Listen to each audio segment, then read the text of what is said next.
5 जून यानी सिर्फ पर्यावरण दिवस नहीं, योगी आदित्यनाथ का बर्थडे भी इसी दिन होता है। न केक काटते हैं, न कैंडल जलाते हैं, विदेशी परंपराओं से दूर देसी स्टाइल में मनाते हैं बर्थडे। कभी मायावती के जन्मदिन के होते थे चर्चे, अखिलेश भी नहीं थे पीछे, योगी ने बदला दौर। पहली तस्वीर है बनारस की, जहां सीएम योगी के जन्मदिन के मौके पर 54 किलो का लड्डू बनाया गया, जबकि दूसरी तस्वीर है संभल की, जहां बाबा के जन्मदिन पर पूजा अर्चना की गई। ऐसी ही तस्वीर प्रदेश के अलग अलग जिलों से सामने आई। लेकिन ये तो बात हुई समर्थकों की, उनका जैसा मन वो सेलिब्रेट कर रहे हैं। पर खुद योगी आदित्यनाथ अपने जन्मदिन पर क्या करते हैं, क्या आप जानते हैं?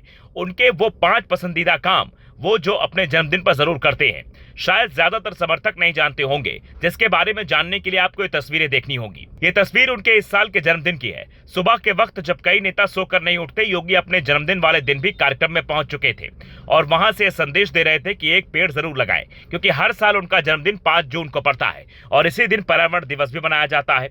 इसीलिए योगी पर्यावरण बचाने का संदेश हर साल देते हैं। आमतौर पर जन्मदिन वाले दिन उनकी दिनचर्या की शुरुआत भी रोज की तरह ही होती है। सुबह 3 से 4 बजे के बीच वो जागते हैं, योग करते हैं, पूजा अर्चना करते हैं। सुबह के शांत वातावरण में आध्यात्मिक गतिविधियों से दिन की शुरुआत करते हैं।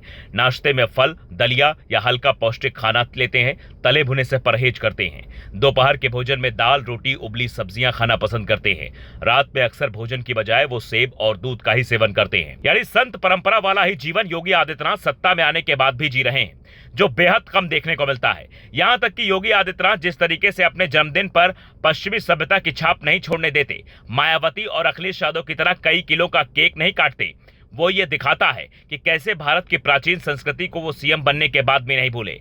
पहले आमतौर पर हिंदुस्तान के घरों में पूजा पाठ कर और खीर बनाकर बच्चों का बर्थडे मनाया जाता था। कई दशक पहले तक केक की परंपरा नहीं थी। यही वजह है कि योगी जब अपना जन्मदिन सादगी से मनाते हैं तो उनके समर्थक ये कह उठते हैं, एक वक्त जब सनातन की हानि हुई, दक्षिण से शंकराचार्य आए थे और अब हिमालय से निकलकर योगी बाबा आए हैं, जो सनातनियों को जागृत कर रहे हैं। यहाँ तक कि योगी के इस अंदाज के रक्षा मंत्री राजनाथ सिंह भी कायल हैं। बीते दिनों जब योगी आदित्यनाथ विदेश गए थे और वहां भी भगवा पहने दिखे, तो राजनाथ सिंह ने जो कहा वो सभी समर्थकों को जरूर सुनना चाहिए। जब मैंने सुना कि योगी जी विदेश जा रहे हैं तो मुझे लगा कहीं शायद कैंसिल न हो, लेकिन योगी जी विदेश पहुंच गए।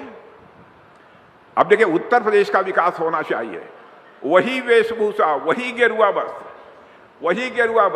वही खाना पाना जो भारत में था वही विदेशों में भी था। आप लोगों ने टेलीविजन के पर्दे पर उस समय देखा होगा। उन्होंने विदेश जाने पर लोग अपना रंग बदल देते हैं, लेकिन हमारे योगी जी का रंग बदलने वाला नहीं है। वह केसरिया रंग है, पक्का रंग है। आज योगी आदित्यनाथ को कोई बुलडोजर बाबा कहता है तो कोई भविष्य का प्रधानमंत्री। यूपी के कानून व्यवस्था से लेकर पूरे प्रदेश की छवि सुधारने में बाबा का बड़ा योगदान है। इसलिए आप इन्हें जन्मदिन की बधाई किस अंदाज में देंगे, ये आप पर निर्भर करता है। Bureau report, global Bharat TV.